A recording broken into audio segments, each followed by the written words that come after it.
అసలు మీరు ఇంత ఫేమస్ అవ్వడానికి గల కారణమైన పాట ఏంటిది? నేను సైతం ఇది కాకుండా మీరు అసలు ఈ రాయడం స్టార్ట్ చేసి ఇవి గానే కావు. నేను అసలు ఫేమస్ కావడానికి కారణం నేను సినిమాలోకి రాకన్నా ముందే నేను ఫేమస్ అయ్యాను. నేలమ్మ నేలమ్మ నేలమ్మ నీకు వేల వేల వందనాలమ్మ, ఇది కరీంనగర్ లో మోతమోగిన పాట, తెలంగాణలో మోతమోగిన పాట. నేలమ్మ నేలమ్మ నేలమ్మ నీకు వేల వేల వందనాలమ్మ. ఇప్పుడు వచ్చేటప్పుడు మేము అదే పాట సినిమాలోకి రాకన్నా ముందు దెరివార్ మీరు అర్థం చేసుకోండి. ఆకు పచ్చ చందామామ నువ్వెళ్ళే నువ్వెళ్ళే నీకు మచ్చాలేడాలే లేవులే లేవులే మిన్నులున్న చందమామయ్య చేతిలో మహిమ ఏమున్నది, మన్నుల నుండి అన్నము తీసే మహిమ నీకున్నది, మింటి చుక్కలలో వాడు చెమట చుక్కలలో రైతు. ఇలా చాలా అద్భుతమైన ప్రజలు వాళ్ళ హృదయాలకు హక్కున చేర్చుకునేటువంటి పాటలు 2000 పాటలు రాసిన తర్వాత సినిమాలకు వచ్చా. సినిమాలో ఫస్ట్ పాట కోసమే సినిమాకు రాలా. నేను బాగా చందో బందోబస్తు బాగా చేసుకుని నన్ను నేను కరీంనగర్లో నిరూపించుకొని గొప్ప గొప్ప మేధావులైనటువంటి అక్కడ ఉన్న పత్రికా అధిపతులు కావచ్చు, అక్కడ ఉన్నటువంటి కవులు కళాకారులు కావచ్చు, విమర్శకులు కావచ్చు, వాళ్ళందరి చేత శభాష్ అక్కడ ఉన్న డాక్టర్లు లాయర్లు అనిపించుకున్న తర్వాతనే నాకు నేను ధైర్యం ఉంది, నన్ను ఆల్రెడీ నేను ప్రూవ్ చేసుకున్నా. అప్పుడు I went to the Chennai. సుమారు ఎన్నేళ్ళు పట్టింది బాబాయ్ కరీంనగర్లో మిమ్మల్ని మీరు నిరూపించుకోవడానికి? నేను 77కు వచ్చాను కరీంనగర్. నేను సుద్దాల నల్గొండ జిల్లా పుట్టినవాడిని. హైదరాబాద్లో నా చదువు డిగ్రీ అయిపోయింది. దెన్ నేను మన కరీంనగర్ మెట్టిపల్లికి వచ్చాను, మేడిపల్లి బొమ్మల మేడిపల్లికి వచ్చాను. బొమ్మల మేడిపల్లి నాకు ఒక రెండవ తల్లి లాంటి. జన్మనిచ్చిన సుద్దాల తల్లి అన్న తల్లి, నన్ను మలుపు తిప్పిన తల్లి మేడిపల్లి బొమ్మల మేడిపల్లి. అప్పుడు నేను 77లో వచ్చాను. అంటే నేను ఎప్పుడు కూడా సాహిత్య జీవిని కాబట్టి నేను ఎక్కడికి పోయినా అవే వెతుక్కుంటా. ఎవరున్నారు అక్కడ, మెట్టిపల్లిలో ఎవరున్నారు, కొరుట్లో ఎవరున్నారు, జగిత్యాల్లో ఎవరున్నారు, కరీంనగర్లో ఏ గూటి పక్షి ఆ గూటికే చేరుతుంది కదా. అలా నేను వీళ్ళందరినీ వెతుక్కొని నన్ను నేను తర్ఫీదు చేసుకుని వాళ్ళ శిక్షణలో, ఇప్పుడు అంద వెంకటరాజం గారు, శ్రీగాదు శంకరయ్య సార్ కొరుట్లో ఉండేవాడు. వాళ్ళు నాకు ఎన్నో ఆనుపానులు చెప్పినారు సాహిత్యంలో. నాయనా నువ్వు ఇవి కాదు, ఇవి కూడా చదువు, ఇది కూడా చదువు, శ్రీనాథుని చదువు, పోతనను చదువు, నువ్వు ఇంకా బాగా రాస్తావు, నారాయణ రెడ్డి గారిని చదువు, వనమామలై వరదాచార్యుని చదువు అని వాళ్ళు నాకు ఇట్లా ఒక మార్గదర్శకం చేసినారు. అట్లాగే ఇప్పుడు నిజాం వెంకటేశ్వర సార్ లాంటి వాళ్ళు, అల్షెట్ ప్రభాకర్ లాంటి వాళ్ళు ఒక అద్భుతమైనటువంటి ఒక విప్లవ సాహిత్యాన్ని నా మెదడులోకి ప్రవేశపెట్టినారు. శ్రీగాది శంకరయ్య సారు ఆయన గొప్ప ప్రబంధ సాహిత్యాన్ని నాకు చూపించినారు ఆయన. అలా ఇవన్నీ కూడా నాకు మేలైనవి కదా. అట్లా అందుకని నా లైఫ్ మలుపు తిరిగింది మేడిపల్లి అంటాను నేను. అక్కడ ఇవన్నీ పరిచయాల వల్ల, చదువుకోవడం వల్ల నా లోపల ఒక రాణింపు వచ్చిందని నేను భావిస్తాను. సుమారు ఇప్పటికీ ఎంతమంది దర్శకులతో పనిచేసి ఉంటారు మీరు? 1600 సినిమాలు అంటే దాదాపు ఒక 1500 సినిమాతో పనిచేసినట్టే కదా. ఒక సినిమా ఒక డైరెక్టరు 20 సినిమాలు తీసుంటాడు ఒకటే డైరెక్టర్. కానీ ఏమైనా ఎక్కువ మందితోనే పనిచేసినట్టు. అంటే నాకన్నా ఎక్కువ మందితో పనిచేసిన వాళ్ళు చాలామంది ఉన్నారు. నాకన్నా బాగా రాసిన వాళ్ళు ఉన్నారు. 10,000 15,000 దాకా రాసిన వైటూరు ఉన్నాడు, 3-4 వేల పాటలు రాసిన నారాయణ రెడ్డి ఉన్నాడు, 3,000 రాసిన తమ్ముడు చంద్రబోస్ ఉన్నాడు. ఇక నేనే ఇంక తక్కువ రాశాను. అలాగని మా దగ్గర ఉన్న వాళ్ళందరూ కూడా అద్భుతంగా రచయితతో పనిచేసిన, డైరెక్టర్తో పనిచేసిన వాళ్ళమే. నేను కూడా చాలామంది డైరెక్టర్తో పనిచేశాను. నాకు రోబో సినిమాలో శంకర్తో పనిచేయడం గొప్ప అవకాశం. ఇనుములో ఒక హృదయం ముద్దిమ్మంటూ నిన్నే వలచెలే, ఇనుములో హృదయం మొలిచెలే ముద్దిమ్మంటూ నిన్నే వలచెలే, పూజించే యంత్రుడు. అదే నేలమ్మకి ఈ రోబోలో ఈ పాటకి అసలు పొంతన కుదరట్లేదు. అంటే రైటర్ అనేవాడు, నటుడు అనేవాడు అనేక పాత్రలు చేసినట్టు, రచయిత అనేవాడు అనేక పాటలు చేస్తాడు. కుమ్మరి అనేవాడు కేవలం కుండలు మాత్రమే చేస్తే ఎట్లా, గోళెం కూడా చేయాలి, కూజా కూడా చేయాలి కదా. మట్టికి సంబంధించిన ప్రతిదీ చేయాలి. అట్లాగే మేము కూడా అంతే కదా. ఒక పాట రాయాలనుకున్నప్పుడు కేవలం ఫలానా పాట రాస్తాను అనుకుంటే కరెక్ట్ కాదు కదా. నేరేడు పళ్ళు నువ్వు రాయాలి. పుల్లల మంటివి గదరా ఇదిగో పూలి పిల్లలై వచ్చిన అమూర్రా పట్వారి కొడక అని రాయాలి. వచ్చిండే క్రీమ్ బిస్కెట్ అని రాయాలి. అట్లాగే కాళ్ళకు వెండిగా జల్లేకున్నా నడిస్తే గల్గల్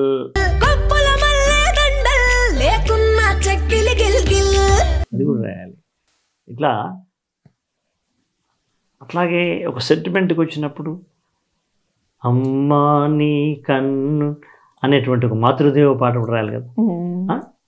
అమ్మా నీ కలలే నా కంటి పాపలైనవని నీ ప్రాణం పణం పెట్టి నాకు పురుడు పోషావని ఆ పాట రాయాలి. అమ్మకు బ్రహ్మకు మధ్యన నానే ఒక నిచ్చెనని. ఇలా మానవ సంబంధాలకు మధ్యలో ఉన్న భావోద్వేగాలకు సంబంధించిన పాటలు రాయాలి. అమానుషం జరుగుతున్నప్పుడు మనిషి ఎలా తిరగబడతాడో దెబ్బతిన్న పులిలాగా అని కూడా రాయాలి. ఇప్పుడు వకీల్ సాబ్లో రాసినాం ఏమని, కదులు కదులు కదులు కట్లు తెంపుకొని కదులు వదులు వదులు వదులు బానిస సంకెళ్లను వదలు అని, తోక తొక్కితే తాచు తనను ఆడదాన్నంటుందా,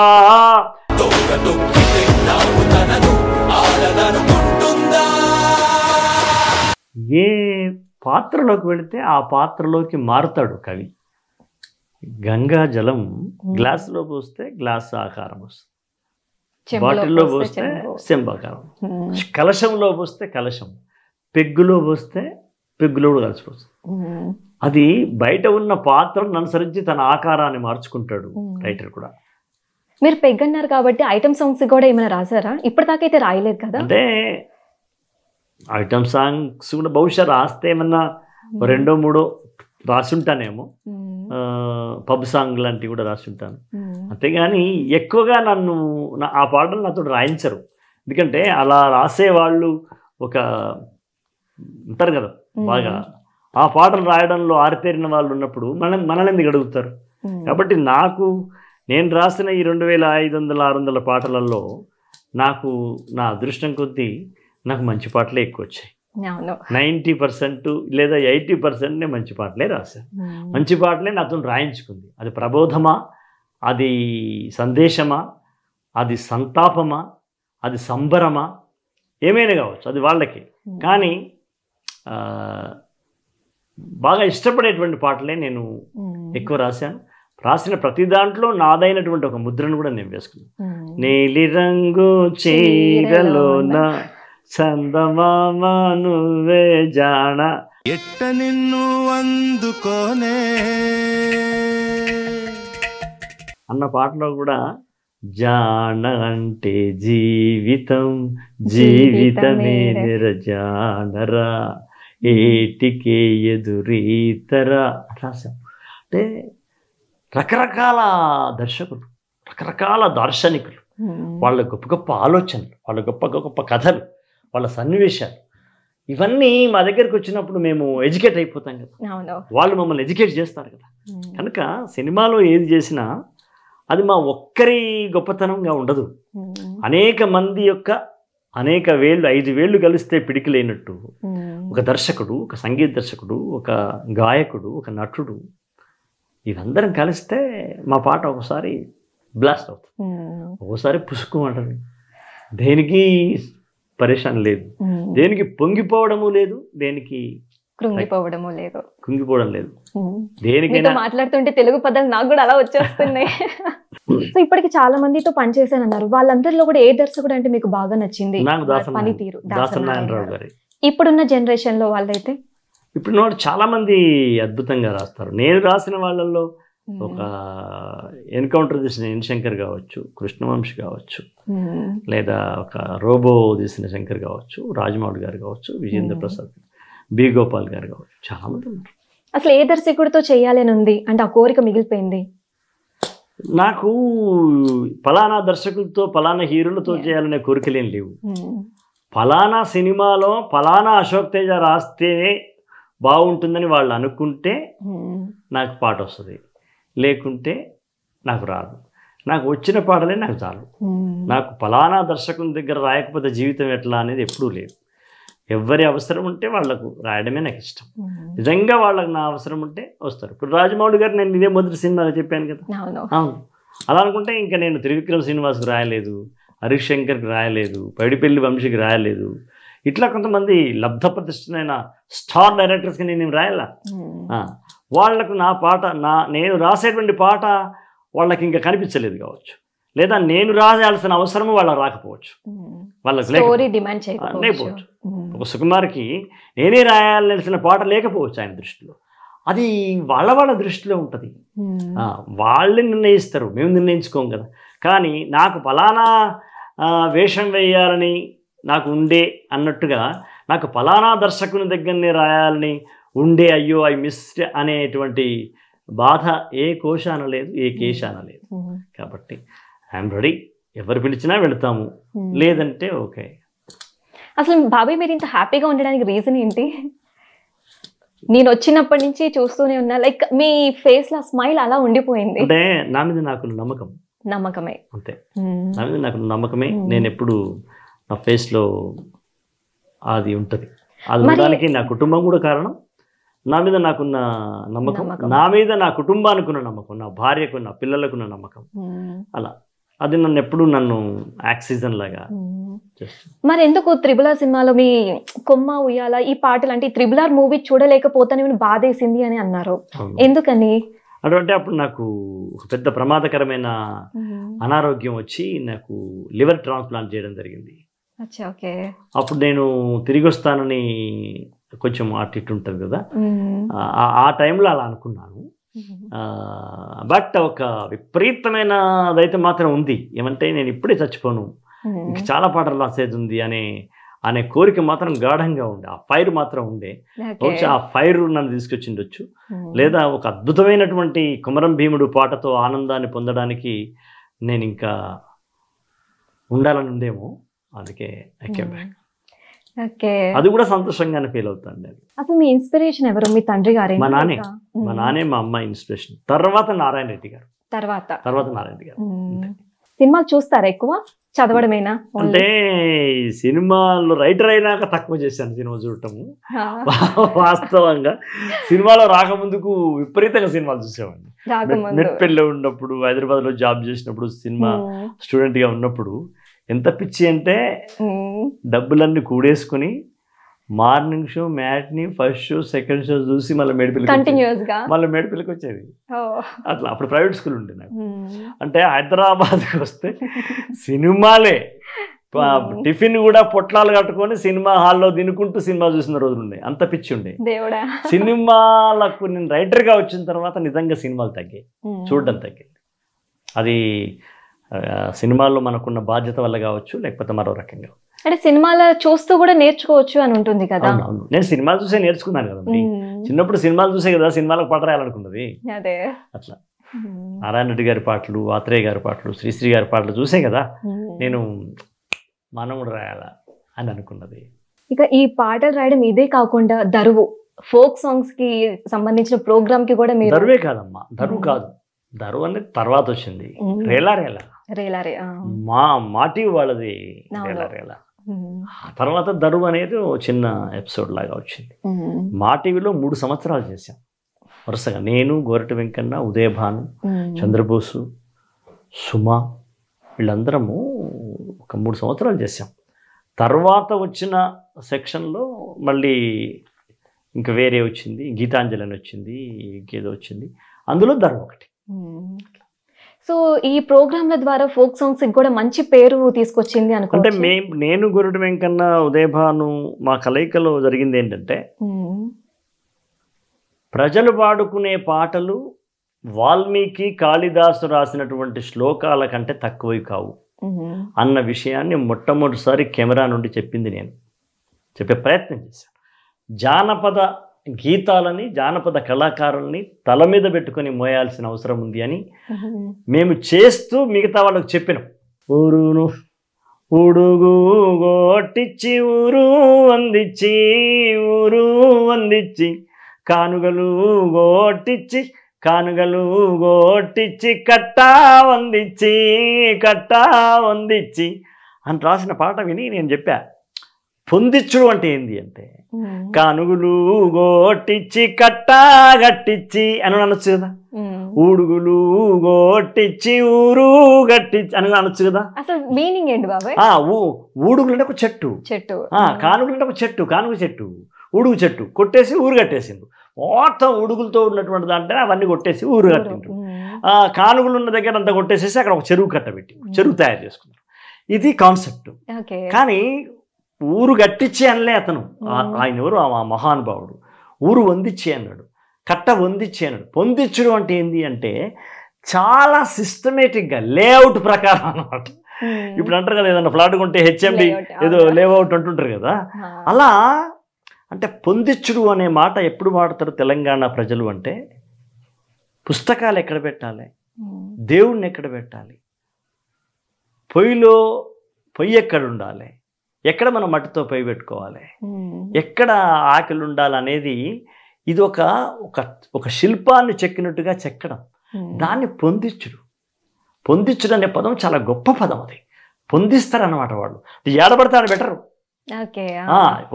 ఇగో ఇక్కడే ఉండాలా, ఇక్కడ దేవుడు ఉంటే మనకు మంచి కనబడుతుంది, సూర్యుని మంచి కిరణాలు పడతాయి, ఇంట్లోకి వెలుగు వస్తుంది, అక్కడ పెట్టుకోవాలి. ఇగో ఇక్కడ ఒంటిలు పెట్టుకోవాలి, ఇక్కడిగో బాయి దవ్వుకోవాలి, ఇట్లా అన్నదే. అది పెట్టుడు కాదు, అది పొందించుడు, అది తీర్చిదిద్దడం, ఒక శిల్పం లాగా తీర్చిదిద్దడం. శిల్పాన్ని ఎంత చక్కగా చెక్కుతారు. అట్లా ఆ జానపదుడికి ఏం పెద్ద పుస్తకాలు చదవకపోవచ్చు ఆయన, కానీ ఒక వాల్మీకి రాసిన శ్లోకం ఎంత అద్భుతంగా రాసినాడో ఒక మామూలు జానపదుడు కూడా అంతే అద్భుతంగా రాస్తాడు అని మేము చెప్పడం జరిగింది. ఇలాంటి మాటల ద్వారా నేను వెంకన్న ఉదయభాను చేయడం ద్వారా జానపదాలకు అంత పూర్వము లేని ఒక పూజనీయమైన స్థానంలో మేము పాటను పొందించినాం. అందులో ఉన్న అర్థాలు నేను ఎక్కువగా చెప్పేవాడిని. గోరటి వెంకన్న ఆ పాటలు పాడుతూ ఆయన ఆడుతూ జనాన్ని అలరించేవాడు. నేను వాళ్ళు పాడిన పాటలో ఉన్న వెనకాల ఉన్న కానరాని అక్షరాలలో ఆ అల్లికలో ఉన్నటువంటి అందాన్ని, అర్థాన్ని, తాత్పర్యాన్ని, ఫిలాసఫీని, తత్వాన్ని చెప్పేవాడిని. ఇప్పటిదాకా మీరు ఈ జర్నీ అంటే రైటర్గా స్టార్ట్ చేసినప్పటి నుంచి ఇప్పటిదాకా మీకు బాగా ప్రభావితం చేసింది ఏంటిది అసలు? ఏ విషయంలో? ఏ విషయమైనా కానీ, లైక్ మీరు మీ ఓన్ ప్రాబ్లమ్స్ వల్ల కానీ, లేకపోతే వేరే చూస్తూ నేర్చుకునేదాన్ని అలా ఎక్కువగా ప్రభావితం చేసింది? నన్ను ఎక్కువగా ప్రభావితం చేసింది మా నాన్న పాటలు, మా నాన్న మా అమ్మని వాళ్ళ పాటలే. వాళ్ళు తర్వాత నారాయణ రెడ్డి గారు. ఆ తర్వాత నేను ఎదుగుతున్నా కొద్దీ అనేక మంది రచయితలు నన్ను ప్రభావితం చేశారు. అది ప్రేమ్చంద్ కావచ్చు, టాల్స్టాయ్ కావచ్చు, లేకపోతే కొడవటి కుటుంబరావు గారు కావచ్చు, చలం కావచ్చు, తెన్నేటి హేమలత కావచ్చు, ఇలా రచయితలు వాళ్ళ పుస్తకాలు కావచ్చు. అలాగే నేను చూసిన సన్నివేశాలు కూడా. ఇప్పుడు మేడిపల్లి కాడ ఒక ఆయన ఒక 70 ఏళ్ళ ముసలాయన ముందుకు నడుచుకుంటూ గులుక్కుంటున్నాడు. మా అమ్మ కడుపులో పుట్టినప్పుడు ఏం సుఖపడ్డానో కానీ భూమి మీద పడ్డప్పటి కానించలో నాకు కడుపు నిండా తిండి లేకపోయా, కంటి నిండా నిద్ర లేకపోయా అనుకుంటూ పోతున్నాడు. ఎవరితో అంటల్లా, ఆయన అనుకుంటున్నాడు. స్వగతం, గులుక్కునుడు అంటాం, గొణుక్కునుడు, గులుక్కునుడు అన్నమాట. నాకు హృదయం పగిలిపోయింది ఆ మాట విని. దాని వెంటనే నేను పాట చేసుకున్నాను ఆ రాత్రి. కన్న తల్లి మమ్ముల గన్నప్పటి నుండి కడుపు నిండా తినలేదు మెతుకు, కంటి నిండా కనలేదు కునుకు, కంటి నిండా. ఆ మాటలు నన్ను అంతగా ఇన్స్పిరేషన్. అట్లాగే మా ఊళ్ళో మా మేడిపల్లిలో ఒక మంత్రసాని వచ్చి ముఖం మార్చుకొని వెళ్ళిపోతుంది. ఎందుకమ్మా ముఖం మార్చుకొని పోతున్నామంటే, ఏముంది లేదు సారు, నేను పోయిన రాత్రి వచ్చినాయి కదా ఇంట్లో పురిటి నొప్పులు పడుతుంటే వచ్చినా వస్తే ఆడవారు పుట్టింది. ఆడవారు పుడితే ఏముంది, మనకేమి ఇస్తారు డబ్బులు, వాళ్ళు మనకు పైసలు ఇస్తారా, వాళ్ళు మనకి కొత్తలు ఇస్తారా? ఆడపిల్ల పుట్టింది, ఈ ఆడపిల్ల పుట్టితే ఏం లాభం, ఏదో 2 రూపాయలు ఇచ్చిండ్రు వెళ్ళిపోతున్నా. అదే మా పిల్లాడు పుడితే 10 రూపాయలు ఇద్దరు, నాకు చీర పెడుతున్నది. అంటే మంత్రసానికి కూడా ఆడపిల్ల ఎవరింట్లోనూ ఆడబుడితే పిల్ల పుడితే ఈమెకు కూడా ఇంత ఇంత ఇంత కష్టమా? మేము పెంచేది కాదు, సాకేది కాదు. అంటే ఆడపిల్ల అంటే అంత దీనమా, అంత అన్యాయమా? అప్పుడు ఆడిదాన్నిరో నేను, ఆడిదాన్నిరా, ఈడ ఎవ్వనికి కానిదాన్ని, ఆడిదాన్నిరా, పాడుగాను మళ్ళా ఇప్పుడు ఆడివోరి పుట్టిందని పొత్తిళ్లలో నన్ను చూసి మొత్తుకున్నదట తల్లి, పైకమెక్కువీయరని తిట్టిందట మంత్రసాని. ఇలాంటి పాటలు ఆ సన్నివేశాల బాధ నుంచి నేను ప్రభావితున్నయ్యాను. అట్లాగే ఒక లంబాడి గుడిసెలోకి వెళితే జనాభా లెక్కల కోసమో దేనికోసమో అక్కడ ఆ తల్లి గుండె నిండా పాలున్న బిడ్డకు కళ్ళు దాపిస్తుంది. ఎందుకని అంటే ఎందుకని నువ్వు అడిగినట్టు నేను అడిగాను, కోప్పడ్డాను నేను. ఇంకా ఏంది కమలక్క, దానికి జ్ఞానం ఉన్నదానికి ఏమన్నా, అంత చిన్న బిడ్డకు నువ్వు కళ్ళు దాపిస్తావా అంటే, మరి ఏం చేయాలన్నా, నేను పొద్దున తెల్లారక ముందుకే నేను వెళ్ళిపోవాలా, సుక్కబడక ముందుకే నేను బయలుదేరాలా, దీపాలు పెట్టినాక వస్తాను, వీడు ఏడిచి ఊపిరి పెట్టి చచ్చిపోయిన చూసే దిక్కు లేదు, కానీ కళ్ళు దాపిస్తే ఆ మత్తులో నిద్రపోతాడని చేసినానయ్యా. నాకు పాలు లేక కాదయ్యా, వాని మీద నాకు ప్రేమ లేక కాదండి. ఎంత హృదయ విదారకమైన దృశ్యం. 1990 ప్రాంతంలో, అంటే స్వాతంత్ర్యం వచ్చి ఇన్ని దశాబ్దాలు అయినా కూడా తన గుండెల్లో పాలున్న తాను ఇవ్వలేని పరిస్థితి ఎవరు తీసుకొచ్చినారు? సమాజమే కదా, ఈ ప్రభుత్వాలే కదా, ఈ రాజ్యమే కదా. అందుకే నేనేం రాశాను, పిట్ట కడుపునను పుట్టకపోతివి నా తండ్రి, పొట్ట నిండేదాకా మేతని పెట్టేది పిట్ట తల్లి, ఆవు కడుపుల నీవు పుట్టకపోతివి నా తండ్రి, బొజ్జ నిండేదాకా పాలనే ఇచ్చేది ఆవు తల్లి, ఈ లంబాడి తల్లి కడుపుల నువ్వు ఎందుకు పుట్టావురా, తల్లి పాలతోని తాటి కళ్ళు దాగే కరుమ నీకొచ్చిందిరా అని రాశాను. కన్నీళ్ళు వచ్చేస్తున్నాయి బాబాయ్. అంటే ఇవన్నీ ఒక కవి అనుకున్న వాడికి ఇవన్నీ ప్రభావితం చేసే అంశాలే కదా.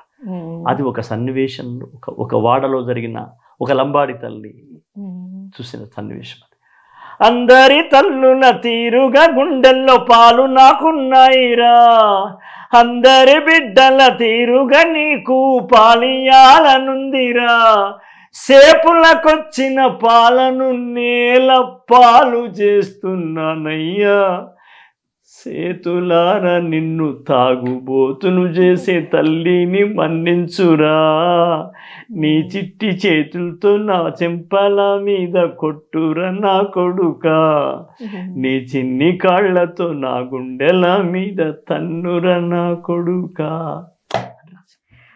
అంటే ఒక కవి అయిన వాడు నేనే కాదమ్మా.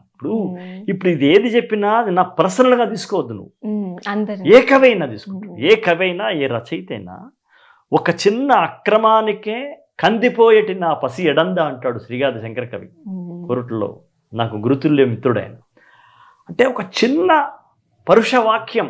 ఇప్పుడు నన్ను నువ్వు బయటికి వెళ్ళి ఇంత మంచిగా మాట్లాడి ఆయనకి ఏమొస్తుంది అనేదో నా గురించి చెడుగా మాట్లాడినాం అనుకో, అది నాకు తెలిసిందనుకో, మిగతా వాళ్ళకంటే నేను ఎక్కువ బాధపడతాను. అయ్యో మనం అమ్మాయిని మనం బాగానే చూసుకున్నాం కదా, ఆ అమ్మాయి నన్ను ఎందుకు ఇంత పెద్ద మాట అన్నది అని నేను రివెంజ్ తీసుకోను నీ మీద.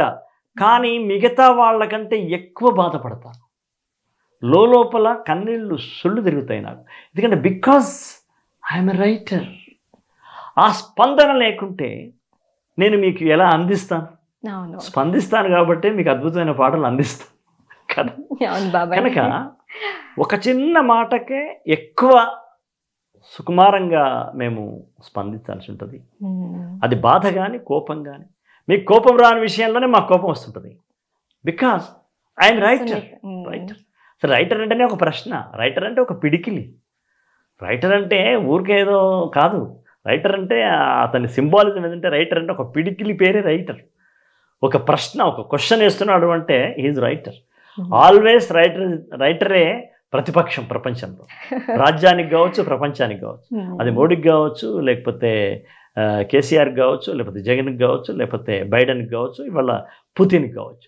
ఎవరికైనా ఒక ప్రశ్న ఇలా ఎందుకు చేస్తున్నారు మీరు అనడానికి అనేవాడు, ఎప్పుడు అనాల్సినవాడు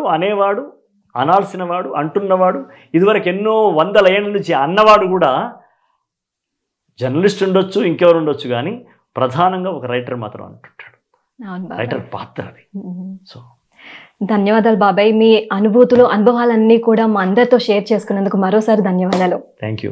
చూసారు కదండి, ఇవాళ ఇక్కడితో ఎండ్ చేసేద్దాము. సో మరో గెస్ట్తో మళ్ళీ మీ ముందు ఉంటాను. Until then, bye bye.